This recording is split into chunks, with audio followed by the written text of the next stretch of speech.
Sejam muito bem-vindos mais uma vez ao canal de Autos. Pessoal, hoje eu vou mostrar para vocês praticamente o único SUV compacto esportivo que você pode comprar no mercado brasileiro. Esse aqui é o Fiat Fastback Abarth, e junto com o seu irmão o Pulse Abarth, eles trazem uma proposta esportiva que é única no segmento. Mas será que vale a pena comprar esse carro? Quais são as diferenças em relação ao Pulse que a gente já avaliou aqui no canal? Nessa avaliação completa a gente vai conferir detalhes como acabamento, consumo, desempenho, espaço interno, porta-malas, preços opcionais, enfim, todos os detalhes para descobrir se vale a pena ou não levar o Fiat Fastback Abarth para a garagem da sua casa. E antes de qualquer coisa, eu já quero pedir para vocês, deixa o seu like aqui embaixo, porque essa é uma forma de retribuição que vocês podem dar para o nosso canal. Quando você deixa o seu like, o YouTube entende que você curtiu esse vídeo e te passa a recomendar mais conteúdos do nosso canal e mais do nosso trabalho para outras pessoas. Ao longo da avaliação, caso você não goste dela, é só você retirar o seu like. Fechou? Aproveita e dá também aquela hypada no vídeo, que é uma função nova completamente gratuita do YouTube e que ajuda muito a gente. E como de praxe aqui no canal, vamos começar essa avaliação falando sobre design. Aqui no Fastback Abarth a gente não tem muitas alterações em relação às outras versões. No caso do Pulse, a gente viu que ele recebe essa frente do Fastback, então a mudança em relação às outras configurações é um pouco maior lá no SUV compacto. Aqui a gente pode destacar, por exemplo, essa peça aqui parecendo fibra de carbono. A grade dianteira traz o símbolo Abarth, do lado a Fiat Flag, a bandeirinha italiana da Fiat, e vocês podem ver que a grade é toda em black piano. Eu particularmente achei que ficou bem legal. Ao invés dos faróis de neblina, aqui na verdade a gente tem uma outra peça em black piano, porque os faróis de neblina ficam aqui embaixo, e eles têm inclusive luz de conversão estática que funciona até 40 km por hora. E felizmente eles também são em LED. Reparem nesse friso vermelho aqui na parte inferior do para-choque. Agora, falando sobre conjunto de iluminação, felizmente é tudo LED aqui na frente. Você tem DRL, que também funciona como luz de lanterna ou luz de seta, piscando em laranja, mas a iluminação do farol baixo e farol alto também é em LED, porém por espelhos. Ainda não é do tipo projetor. E aqui do lado, então, a gente percebe essa questão que eu falei para vocês, que metade dessa parte plástica das outras versões aqui na verdade é pintada na cor da carroceria. Eu acho que isso deixou o Fastback muito mais bonito. Vocês podem comparar com a foto aí na tela das outras versões. Falando um pouco aqui das rodas, a gente tem um desenho em black piano, que elas estão bem sujas porque a gente testa o carro de verdade durante uma semana, mas ela traz medida 215/45, aro 18 com pneus de uso urbano, obviamente. E reparem nesse detalhe aqui vermelho que contorna as rodas, além do vermelhinho aqui no centro. O emblema Abarth aqui do lado, de extremo bom gosto, ficou muito legal. Retrovisor é pintado em black piano nessa versão, independentemente da pintura externa. Você tem também repetidor de seta em LED. E reparem aqui, ó, que você tem um logo Fiat. E esse é o único logo Fiat que você encontra no carro todo, se você não considerar aquela Fiat Flag lá na grade dianteira, né? O resto é tudo logo Abarth, que é a divisão esportiva da Fiat. Maçanetas aqui são pintadas na cor da carroceria. Eu acho que um black piano ficaria legal, não tenho certeza. Tem o botão da chave presencial, depois a gente fala disso. Essa parte de baixo aqui dos vidros também é em black piano, algo que o Pulse ganhou na linha 24. Porém, o Pulse tem a coluna B em black piano. Esse aqui é fosco. Acho que a Fiat pecou nesse sentido. O teto também é pintado em black piano, antena do tipo Shark, e como ele é um SUV coupé, ele tem essa traseira um pouco mais alongada. Contudo, o Fastback ele nunca teve aquele adesivo lateral em vermelho que o Pulse tinha. A gente já avaliou o Pulse Abarth aqui no canal, na linha 2024 inclusive, porém ele ainda tinha aquela faixa. Na própria linha 24, logo depois a Fiat preferiu retirar aquele adesivo lateral. O Fastback, por ser um carro mais recente no mercado brasileiro, ele já chegou sem as faixas. Se eu não me engano, você pode comprá-las como acessório de concessionária, mas não é um opcional. E vale lembrar também vocês que a gente já fez um comparativo exclusivo aqui no canal entre o Pulse Abarth e o Fastback Abarth. Então a gente mostrou detalhe por detalhe tudo que muda entre os dois modelos para te ajudar a decidir na compra entre esses dois carros. Se você quiser ver todos os detalhes do Pulse, tem a avaliação completa. Todos os detalhes do Fastback você está vendo aqui comigo agora nessa avaliação, mas ainda tem o comparativo entre os dois. Aqui na traseira a gente tem um visual bem diferente em relação ao Pulse, até porque esse aqui é um um SUV coupé. Então a gente tem a traseira bem mais prolongada, né? O caimento dela é bem diferente em relação ao Pulse, que é mais reto. Destaque vai para esse aerofólio pintado em black piano. O logo aqui atrás é Abarth, como eu disse, não tem Fiat em praticamente nenhum lugar do carro. Logo turbo 270 relativo à motorização e o nome Fastback numa grafia muito bonita. Falando sobre o conjunto de iluminação, felizmente a gente tem inteiramente em LED aqui atrás. Isso que vocês estão vendo aceso é praticamente DRL traseiro. É a guia de lanterna, mas como a gente já viu em vários modelos da Stellantis, essa luz se acende assim que você liga a chave, não precisa nem ligar o motor.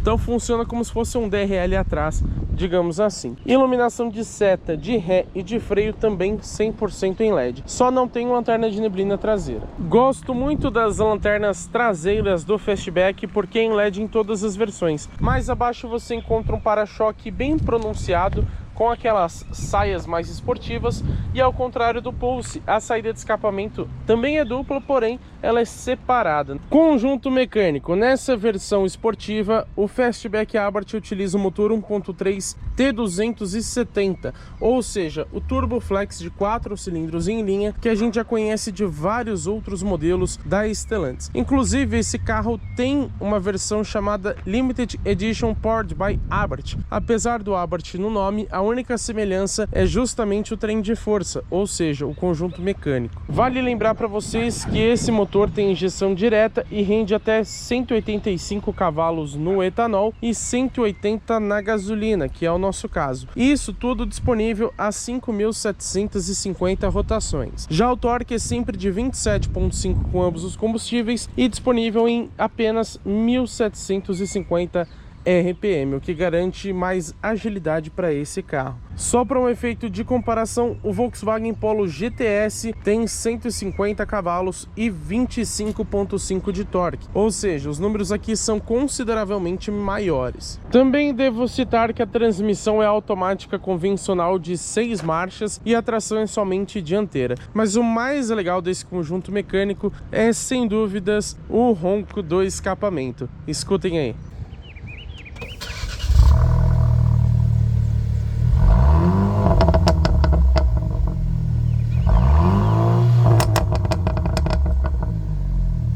E para a gente falar sobre desempenho, antes precisamos citar o peso. Nessa versão, que inclusive é a mais pesada da gama, são 1.299 quilos. E como a gente sempre gosta de citar também a capacidade de reboque, lá no Pulse Abarth ela não é permitida, ou seja, capacidade zero. Aqui no Fastback você pode carregar até 400 quilos num reboque sem freio. Agora sim, falando para vocês sobre o desempenho. Segundo a Abarth, ele acelera de 0 a 100 em 7,6 segundos com etanol e 8 segundos com gasolina, exatamente os mesmos números do Pulse Abarth, porém a velocidade aqui é um pouco maior, são 220 com etanol e 219 com gasolina. Mas com esse peso e esse desempenho, como será que fica o consumo de combustível? Bom, de acordo com o Inmetro, na cidade ele faz 7,2 km por litro com etanol e 10,3 com gasolina, já na estrada passa para 9,3 com etanol e 13,1 com gasolina. Mas o que eu consegui fazer durante uma semana de testes aqui com esse Fastback? Posso dizer que na cidade, com algumas exceções, geralmente ele variou entre 8,5 e 9,5 km por litro com gasolina. Se fosse com etanol eu acharia ótimo, com gasolina eu acho que é um consumo alto. E vale lembrar para vocês que a gente fez um vídeo dedicado ao consumo urbano do Fastback Abarth, onde ele fez o nosso trecho padrão com ar-condicionado ligado 9,6 km por litro, exatamente a mesma média que fez o Pulse Abarth nesse mesmo percurso. Já na estrada a história muda completamente, de um consumo urbano ruim a gente passa para uma média excelente. Eu consegui fazer entre 17 e 19 km por litro com esse carro com uma certa facilidade, mas claro, andando de forma bem tranquila. E vale a gente citar também, falando sobre esse assunto, o tanque de combustível tem capacidade para 47 litros. Como esse carro bebe bastante na cidade, eu acho que é bem pequeno esse tanque, então a autonomia do Fastback Abarth não é legal. E aproveitando essa parte um pouco mais técnica do vídeo, a gente pode citar que a suspensão dianteira é independente do tipo McPherson, enquanto na traseira a gente tem eixo de torção, bem tradicional. Já que o Renegade é até mais barato em várias versões e tem suspensão independente nas 4 rodas, aqui sendo um esportivo acho que poderia ter também. Mas a maior decepção fica para o sistema de freios. Aqui atrás ainda é do tipo tambor. Lá na frente é a disco ventilado, ou seja, ele demora muito mais para superaquecer. Então, num carro com propostas esportivas, acho que isso é um grande pecado aqui da Abarth. A gente também pode falar sobre plataforma e produção. Esse carro utiliza a base MLA, que é basicamente uma evolução da MP1 e MPS do Argo e do Cronos, respectivamente. E esse carro é brasileiro, é produzido lá em Betim, Minas Gerais. E vamos aproveitar ele aqui de lado para falar sobre dimensões. Sempre fazemos um comparativo com outros 2 modelos para a gente ter uma noção do tamanho do carro avaliado. E nesse caso aqui a gente vai comparar com o Pulse Abarth, que é seu irmão menor, e também com o Volkswagen Polo GTS, que é o que mais se aproxima da proposta desse carro, por mais que eles ainda sejam muito diferentes. Vamos lá, de comprimento a gente tem 4,42 m, enquanto o Pulse tem 4,11 e o Polo 4,7. De largura aqui são 1,78 ou 1,99 se a gente considerar os retrovisores, enquanto o Pulse tem 1,77, quase 1,78 também, e o Polo 1,75. De altura aqui no Fastback 1,54, o Pulse tem quase 1,55, um pouquinho mais alto, e o Polo tem 1,48. O entre-eixos aqui no Abarth 2,53, exatamente o mesmo do Pulse, e o Polo GTS tem quase 2,57. Então é sim um pouquinho maior mesmo sendo um hatch. Isso geralmente dita o espaço interno. Quanto maior o entre-eixos, maior o espaço, mas a gente vai falar disso já já. Outros dados que eu gosto sempre de citar para vocês é a capacidade off-road de cada carro.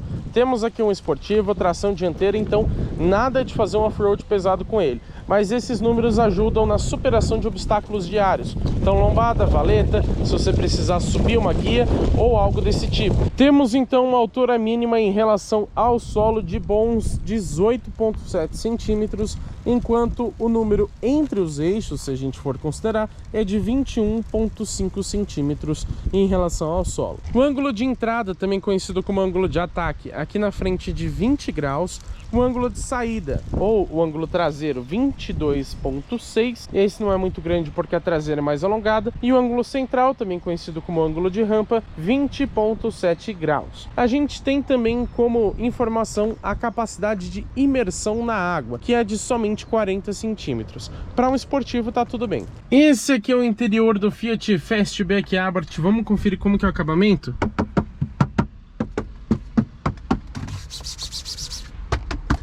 Bom, vocês podem perceber que quase tudo é em plástico duro. Aqui você tem saídas de ar com esse detalhe em vermelho fosco, eu acho muito bonito. Você tem uma espécie, digamos que um vinil, ele é um pouco macio, mas é diferente, ó.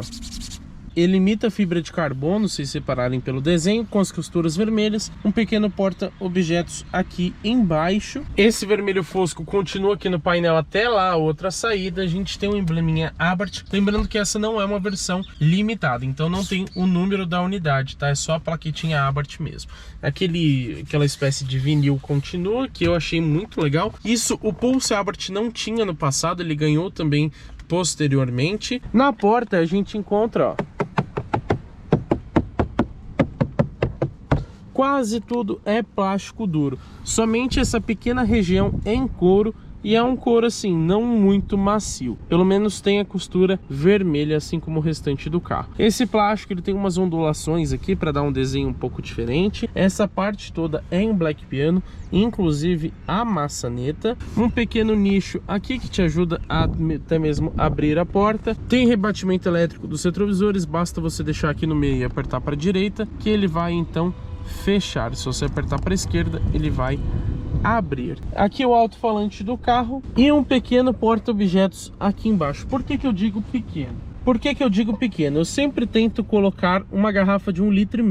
Hoje eu vou fazer diferente. A gente tem uma garrafinha da Volvo. Inclusive, muito obrigado ao Volvo por ter nos dado esse belo presente. E ó, não cabe aqui, tá? Nem se eu forçar. Uma de 1,5 litro, menos ainda. Então realmente esse espaço aqui é muito pequeno, só cabe garrafinhas bem menores. Destaque para essa soleira aqui, que infelizmente não é em alumínio, poderia ser um pouco mais caprichada, com a inscrição Pick Your Poison, ou seja, escolha o seu veneno. Como a Abarth tem o escorpião como seu mascote, digamos assim, faz completo sentido. Tapetes aqui são em carpete, estão bem sujos, então me perdoe, mas tem o logo Abarth, costurinhas vermelhas também na lateral, e as pedaleiras são um pouquinho mais esportivas. O banco infelizmente não tem ajustes elétricos, tem um ajuste de altura. Falando para vocês de bancos, eles são aqui revestidos em couro, são um pouquinho duros, até combina com essa proposta esportiva, mas eu gosto mais de um banco um pouco mais macio. Tem o escorpião da Abarth aqui, costuras vermelhas na horizontal,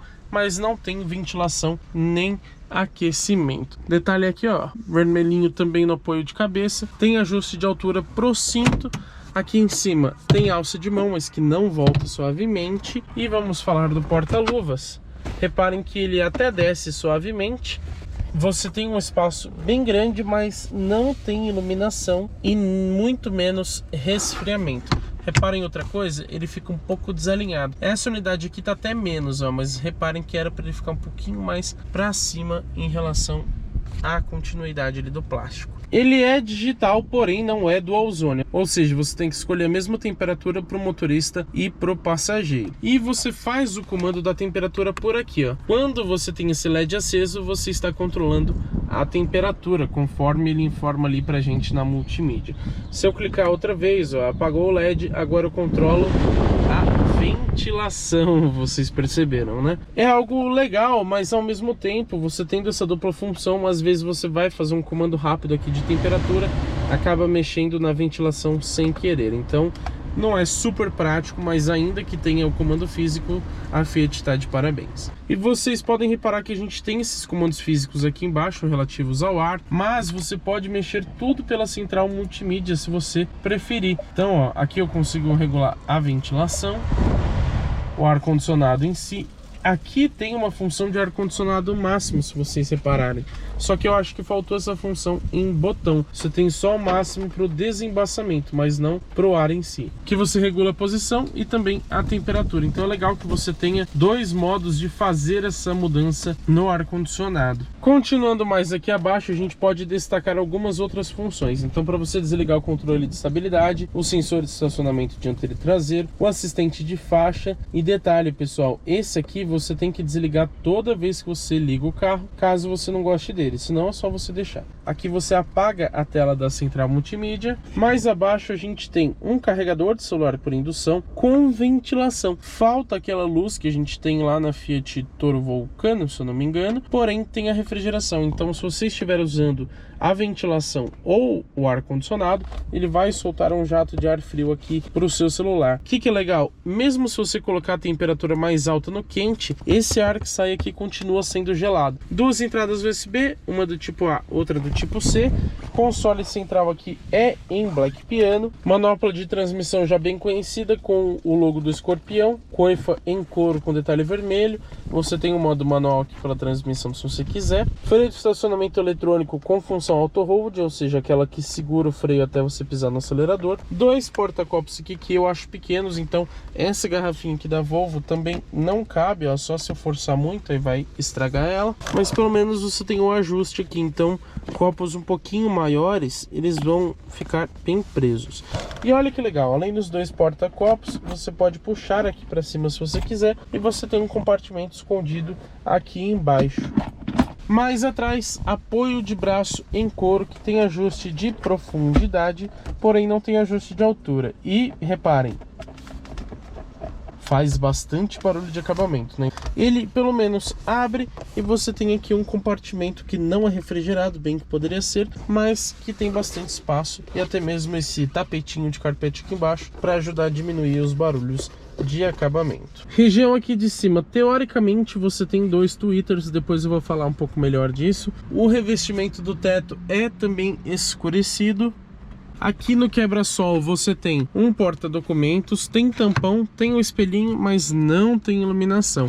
E aqui no passageiro, olha que decepção, você não tem nem o tampão, quem dirá iluminação. E falando de iluminação, aqui no centro você tem duas luzes que são melhores do que parece, porém não são em LED, você pode acionar as duas ao mesmo tempo. Faltou aqui um porta-óculos, já que desse lado a gente não tem nem a alça de mão, nem o porta-óculos. Retrovisor é do tipo eletrocrômico, você consegue desligar ou ligar ele aqui facilmente. E aqui um botão SOS que é relativo ao sistema de conectividade inteligente Fiat Connect, que eu vou falar para vocês depois. Falemos de volante multifuncional. Ele é revestido em couro, tem esses detalhes aqui micro perfurados. É um couro de boa qualidade, inclusive melhor do que das outras versões. Tem as costuras também vermelhas aqui para dar um destaque bem diferente. Ele tem uma empunhadura muito boa, se vocês repararem bem. Ó. Comandos aqui do painel de instrumentos, que a gente vai falar dele, para atender o encerrar chamadas, comandos de voz. Desse outro lado você tem o piloto automático, que na verdade o nome correto é controle de cruzeiro. Tem o limitador de velocidade, porém não é adaptativo. Acho que isso é um grande pecado desse carro, ainda é do tipo convencional. E aqui você tem o botãozinho que quem gosta de Velozes e Furiosos diria que é o botãozinho do capeta, porque esse modo Poison, que é basicamente um modo Sport, muda bastante coisa no carro. A gente vai falar sobre isso lá no nosso momento de test drive.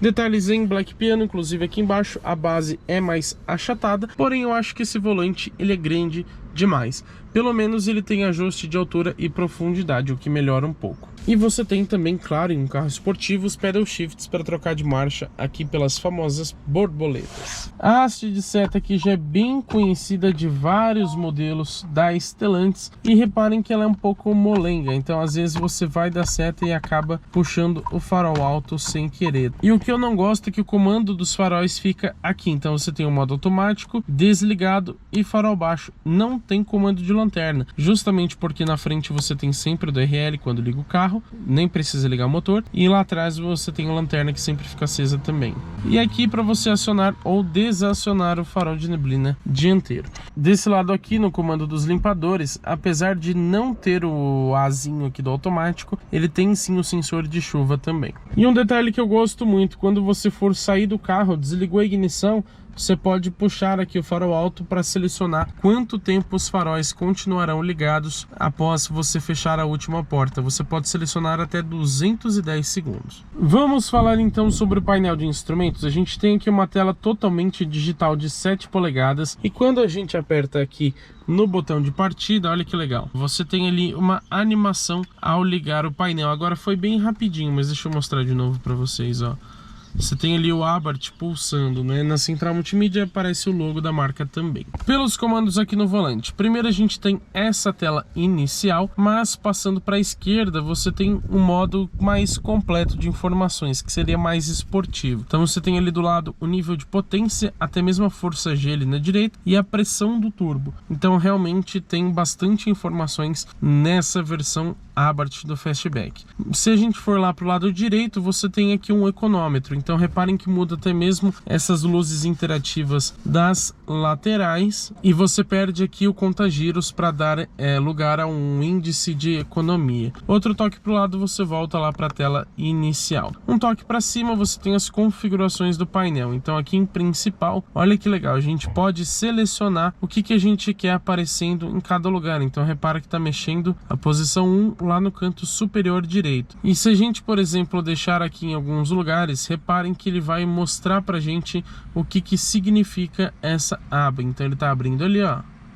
Seleção da informação a ser exibida na zona configurável superior direita do display. Então ele te explica o que é essa função. E você pode mexer isso também na lateral direita, na parte de baixo também, enfim. Então você tem bastante personalizações nesse sentido. Iluminação, a gente pode regular o brilho do painel, mesmo no máximo eu ainda acho que ele é um pouco fraco. E você pode desligar aquelas luzes que eles chamam de interativas que ficam nas laterais. Sons, você consegue mudar o volume dos alertas e aqui para restaurar a configuração. Mais um toque para cima, você pode definir um alerta de velocidade ou então desativar o airbag do passageiro se necessário. Para cima você tem as assistências à direção, então ele mostra, por exemplo, a detecção de faixas ali no centro e qual delas você está evadindo. Um toque para a direita, a pressão dos pneus, que você pode resetar por aqui, e mais um toque para a direita, quanto falta para a próxima revisão. Outro toque para cima, a gente vem para uma das páginas mais legais desse painel, ao meu ver, que é o Trip. Por quê? Desconsiderem esse consumo, tá, pessoal? É praticamente só manobrando aqui. Então você tem percurso A, percurso B, percurso C. Eu posso ainda criar um percurso D e ainda você tem o percurso desde o abastecimento, que aí ele reseta sozinho. Como se não bastasse, você ainda pode ver um histórico aqui das últimas médias em trechos ali de 20 km, como ele fala, te dando uma média ali de 10,1 km por litro. Então essa parte aqui de consumo é muito completa. Esse painel, inclusive, ele é bem mais personalizável e tem até algumas informações que o de 10,25 polegadas da Stellantis, que teoricamente seria mais refinado, não tem. A única coisa que eu sinto falta aqui é do consumo instantâneo, porque se a gente for aqui no econômetro, reparem que ele não mostra quanto a gente está fazendo por litro neste exato momento. Outra coisa muito legal, liguei o modo Poison, ele já mudou as luzes interativas ali na lateral, já deixou o painel vermelho, escrito Poison aqui embaixo, e também já vai sozinho para aquela tela que eu falei que tem mais informações de desempenho. Desliguei, olha a diferença. Muito legal, né? Mais um recurso legal é que algumas notificações aparecem ali na parte de baixo do painel. Então quando você troca de música, aqui ele sobe uma barrinha mostrando o nome da música que então está tocando. E eu voltei aqui pro lado de fora porque eu quero falar para vocês sobre a chave. Ela é bem parecida com das outras versões, porém substitui o logo da Fiat pelo logo Abarth. Acho bem legal esse cuidado que a Fiat teve, né? E aqui você tem função de abertura e trancamento das portas, abertura do porta-malas, lembrando que o levantamento da tampa não é elétrico, botão de sinalização, então ele vai piscar as luzes e buzina, e partida remota do motor. Primeiro, o carro aqui está trancado neste momento. Reparem que ele já vai até mesmo rebater os retrovisores. Porém, quando eu for abrir, se eu segurar esse botão, olha o que acontece. Ele vai abrir todos os vidros, e mesmo que eu solte na metade, ele continua abrindo. Agora vou colocar a chave no meu bolso, e como essa chave é presencial, vamos supor que eu esteja saindo do carro, eu só venho aqui, clico no botãozinho,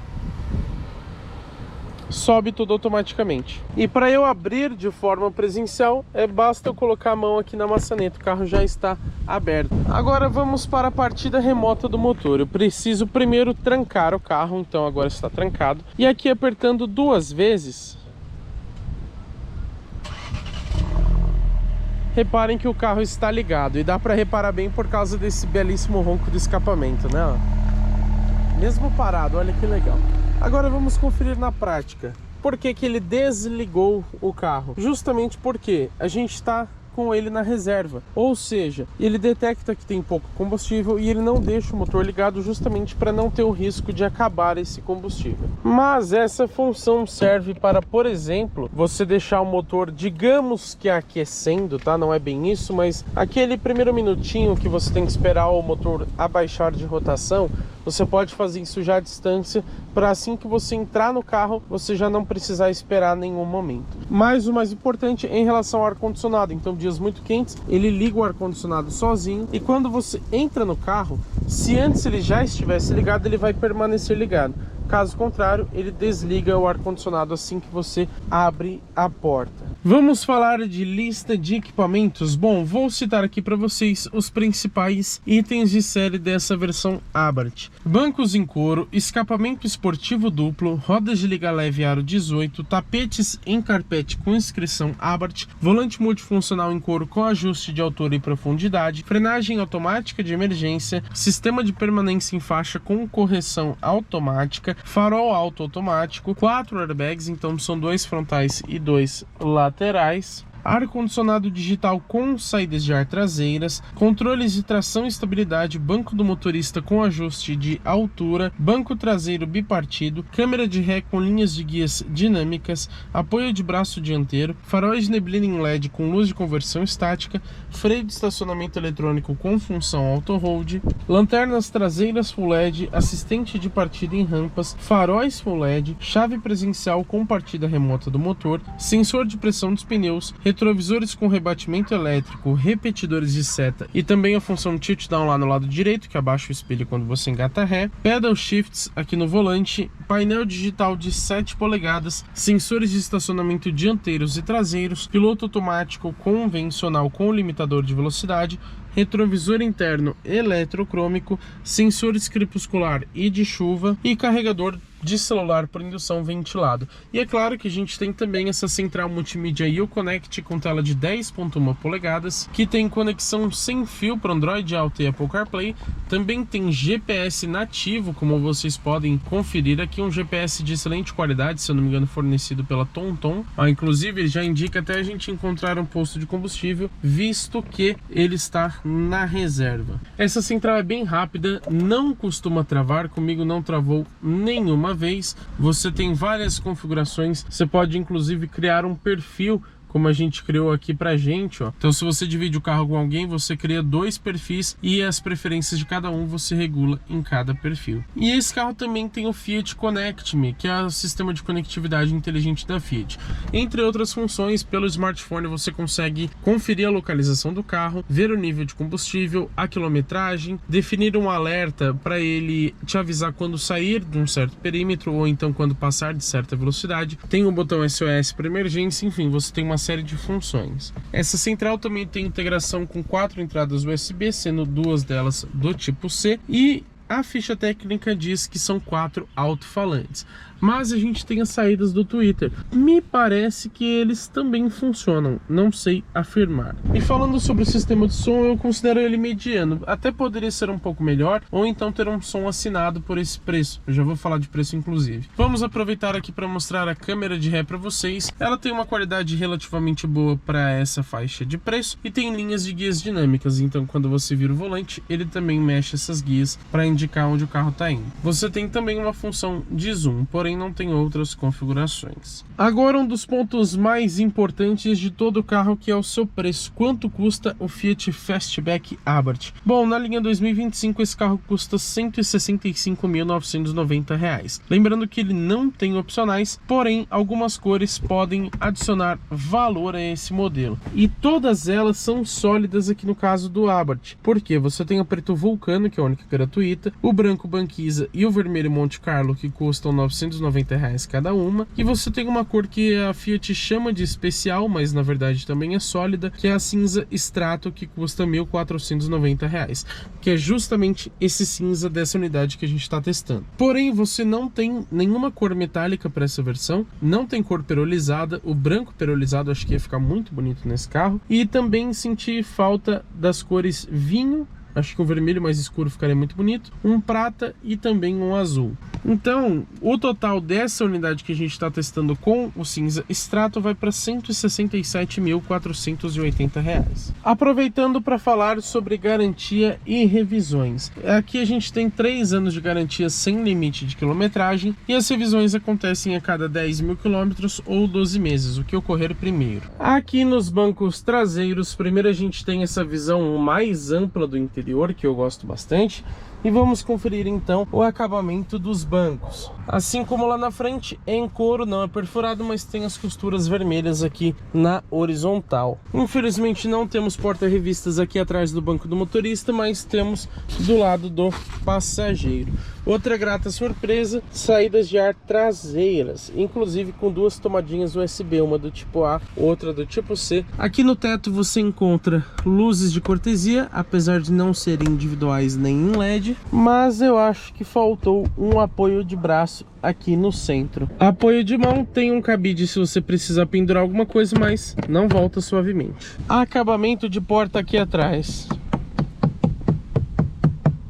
Quase tudo é plástico duro, como vocês podem ver. Essa peça aqui, que lá na frente é em black piano, aqui não é mais, permanece somente a maçaneta. Esse mesmo plástico ondulado continua, e pelo menos aqui a gente tem uma região de couro mesmo na porta traseira. No Pulse Abarth que a gente testou no canal, curiosamente não tinha esse pedaço em couro, era totalmente em plástico. E aqui você tem também um porta-garrafas que, se duvidar, é até maior do que o lá da frente, mas ainda assim é pequeno. A saída do alto-falante que se integra ali com a parte de baixo perfurada. E vamos falar sobre espaço interno. Lembrando para vocês que eu tenho mais ou menos 1,95 de altura. O banco do motorista está regulado confortavelmente para eu dirigir, e é esse o espaço que sobra aqui atrás. Confesso que para o entre-eixos desse carro, o espaço interno não é assim tão pequeno. Porém, eu acho que falta espaço. Eu considero um ponto negativo porque você tem, por exemplo, um Volkswagen T-Cross que tem 2,65 de entre-eixos, que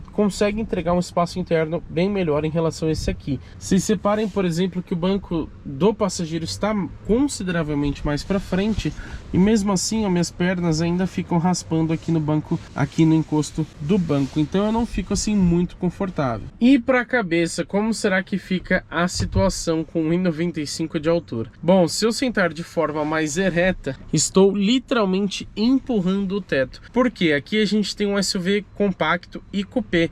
Então, como a traseira tem um caimento mais prolongado, o teto acaba sendo um pouco mais baixo. Não é um carro muito quadradinho, por exemplo, em um Renegade, que o teto é super alto. E isso prejudica o espaço interno para a cabeça. Então, eu não estou confortável aqui. Mesmo sentando um pouco mais relaxado, um pouco mais abaixado, reparem que meu cabelo ainda está raspando no teto. Então, espaço para a cabeça é bem decepcionante. Será que o espaço de porta-malas surpreende? Vamos conferir agora.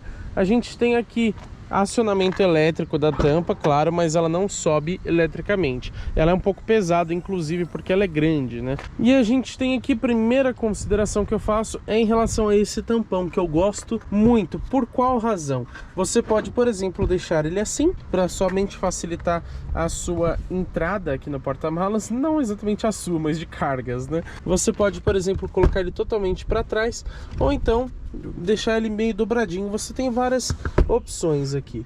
E olha a abertura desse porta-malas, você realmente tem um espaço muito grande para colocar coisas maiores. E de capacidade, de acordo com a Abarth, a gente tem aqui 516 litros na medição VDA. É praticamente o porta-malas de um Volkswagen Virtus, por exemplo, que é um sedã e tem 521 litros. Se a gente considerar aqui litros líquidos, são 600 litros de capacidade. Então realmente um porta-malas excelente aqui no Fiat Fastback, mesmo nessa versão Abarth. Vamos aos detalhes. A gente tem aqui ganchinhos para fixar algumas cargas, se você precisar. Você tem iluminação em LED, lembrando que isso no Pulse não era assim. E aqui embaixo a gente tem um step do tipo temporário, medida 125/80, aro 16. As rodas originais são aro 18, então você tem um step aqui menor, porém ainda não é daquele tipo tão fininho. Agora, esse acabamento aqui embaixo eu não gostei muito. Bancos pelo menos são bipartidos, mas para vocês terem uma ideia da capacidade, o Pulse Abarth ele tem 370 litros, porém a Fiat divulga somente em litros líquidos, então comparem com os 600 desse carro. Fechamento da tampa, logicamente, também é manual e ela é um pouquinho pesada. Chegou a hora de dirigir o Fiat Fastback Abarth. Vamos conferir então como que é esse carro. Primeira coisa, a posição de dirigir é muito alta. Eu estou com o banco no máximo para baixo. Tudo bem que eu sou grande, né? Tenho mais ou menos 1,95 de altura, mas ainda assim é bastante alto. Principalmente para um esportivo, você tem uma posição exageradamente elevada. Como a gente já tem o ajuste de altura do banco, por que não deixar eu colocar ele um pouco mais baixo? Por que ele tem que te obrigar a dirigir assim tão alto? Isso me incomoda. Com o tempo você acostuma um pouquinho, mas ainda é incômodo mesmo no dia a dia. Como vocês bem sabem, aqui é o momento onde a gente testa a rolagem de carroceria. Então eu já até coloquei aqui no modo Abarth e vamos descer um pouco mais agressivo para a gente conferir então essa dinâmica. Ó, bem direitinho, né? Olha que legal, cara. Você tem realmente uma dinâmica muito boa nesse carro. É realmente bem divertido você andar com o Fastback Abarth. Aqui você ainda tem um zigue-zague bem urbano, né? Mas se você pegar, por exemplo, uma estrada sinuosa, é realmente muito divertido utilizar o Fastback Abarth, principalmente nesse modo Poison. Bom, vamos passar aqui aproximadamente a 10 km por hora. Suspensão um pouquinho mais durinha, mas não bateu, não raspou embaixo, nem nada nesse sentido. Porque a gente tem aqui 18 centímetros de vão livre, mais ou menos, 18,7 se eu não me engano. Então você passa, mesmo estando em um carro esportivo, com muita tranquilidade por lombadas, valetas e obstáculos nesse sentido. A gente inclusive pegou a estrada de terra com esse carro, onde ele foi super bem. Eu quero falar um pouquinho para vocês sobre o isolamento acústico desse carro. A gente mostrou isso melhor no vídeo de viagem com ele, onde a gente conseguiu testar em altas velocidades na estrada e tudo mais, mas posso adiantar para vocês que não é muito bom. você parece ter menos barulho de vento entrando na cabine em relação ao Pulse, talvez por ser um pouquinho mais baixo, ter uma aerodinâmica melhor, ele tem menos incidência contra o vento, pode ser por isso. Mas ainda assim entra bastante barulho de vento dentro da cabine. Em relação ao escapamento e ao motor, eu não vou nem reclamar, porque essa é a proposta do carro. Você tendo um modelo mais esportivo, você quer escutar mais o escapamento, você quer escutar mais o motor. Nesse ponto ele é excelente, mas poderia filtrar melhor o vento. Pessoal, a Fiat diz que esse modo Poison aqui no volante, ele interfere em algumas coisas como a rigidez do volante, o mapa de trocas de marcha e até mesmo a atuação do controle de estabilidade e tração. E ela fala que se a gente desligar o controle de estabilidade, ele entra como se fosse no modo Sport Plus. Então, pra gente fazer o teste aqui de desempenho, eu fiz exatamente isso, tá? No modo Poison, desliguei o controle de estabilidade. Então vamos lá, saindo. Ó, teve uma saída um pouco demorada, né? Mas depois, ó como ele embala muito rápido, né? Ó. 100 por hora já. Realmente o desempenho desse carro é muito bom. Eu achei a saída assim um pouco modesta. Eu esperava um pouco mais de disposição, sendo que a gente colocou no modo Sport Plus, por exemplo, como a própria Fiat diz em seu manual. Então a gente desligou os controles de tração e estabilidade, ligou o modo Poison. Então por esse motivo eu esperava um pouco mais de vigor na saída. Mas no restante a aceleração desse carro é realmente muito boa. Ele anda muito bem. Em geral, o que eu posso dizer para vocês é que ele é um carro bem gostoso de você dirigir. Mesmo que você não queira uma proposta assim tão esportiva, você ainda tem um carro legal para você dirigir no dia a dia. Logicamente, ele vai acabar incomodando quem gosta de um carro extremamente molengo, extremamente macio, como a gente vê, por exemplo, nos BYD. Ou quem não liga, quem não gosta de ronco de escapamento mais aflorado. Então, se você não quer um carro esportivo, esqueça essa versão. Aí você tem a Limited Edition Powered by Abarth, que aí faz muito mais sentido para você, porque é uma suspensão mais confortável, um visual mais refinado ao invés de esportivo. Então, você gosta de um carro esportivo, você vai adorar o Fastback Abarth. Se não, você vai talvez odiá-lo. E eu também posso falar para vocês o seguinte: eu tive a impressão de que o ronco do escapamento aqui no Fastback Abarth, ele é um pouco mais encorpado em relação ao Fiat Pulse Abarth. Pode ser só uma impressão, mas como a gente tem uma diferença no escapamento, no Pulse ele fica os dois juntos, aqui os dois são separados, eu tenho a impressão de que realmente ele é um pouco diferente aqui nesse modelo. E pelo que eu vejo de outros jornalistas comentando, essa diferença realmente existe. E pensando numa proposta mais esportiva, benéfica aqui para o Fastback, porque o ronco é mais alto, mais encorpado. Vamos entrar aqui um pouquinho mais rápido para a gente conferir de novo a dinâmica. Segura muito bem, né? Cantou um pouquinho de pneu, mas é normal, a gente estava abusando. Mas realmente a dinâmica desse carro é excelente. Vamos falar agora sobre suspensão. Bom, a gente pega aqui, ó, numa rua bem esburacada, cheio de desníveis, a gente percebe que a suspensão é consideravelmente mais dura. Mas a impressão que eu tenho, de novo, pode não ser exatamente essa informação, mas eu tenho a impressão de que ela é um pouco mais macia em relação ao Pulse, talvez por uma pegada um pouquinho mais familiar. O Pulse eu lembro que chegava a me incomodar em alguns momentos por ser dura até demais, mas ainda assim a suspensão ela é boa, e para um carro, de novo, voltado à esportividade, esse acerto mais durinho, mais firme, é realmente algo muito bom, é um ponto muito positivo. Mas a grande questão é se vale a pena ou não comprar o Fastback Abarth, né? Então vamos para a conclusão. Primeiro, eu preciso citar alguns pontos positivos e negativos desse carro. Primeiro, os prós. Sem sombra de dúvidas, desempenho é realmente um ponto muito interessante desse modelo. O DNA esportivo em geral, na verdade, né? Porque você tem uma esportividade real nesse carro. Não é aquele esportivo de adesivo como muitas montadoras fazem. Por exemplo, você pega uma Chevrolet Montana RS, visualmente ela é um pouquinho mais esportiva, mas você não tem mudança nenhuma em suspensão, motorização, nem nada disso. Aqui você tem mudança em quase tudo do carro. Outro ponto extremamente positivo, porta-malas. Vocês viram que é gigante, né? Posso citar também o custo-benefício em geral, já que ele praticamente não tem concorrentes, já vou falar sobre esses rivais. Consumo rodoviário, fazendo 17, 18, 19 19 km por litro. Não dá para dizer que o consumo desse carro não é muito bom na estrada, né? E eu posso citar também o prazer ao dirigir em geral. A lista de equipamentos, porém, eu acho que ela entra mais como um ponto mediano, não tanto positivo, mas ainda assim não é ruim. Agora os pontos negativos. Segurança, você tem somente 4 airbags, poucos sistemas de condução semi-autônomos, então segurança posso considerar como um ponto negativo. As próprias assistências à condução, que elas não funcionam assim tão bem e também tem poucos recursos. Consumo urbano também me espantou.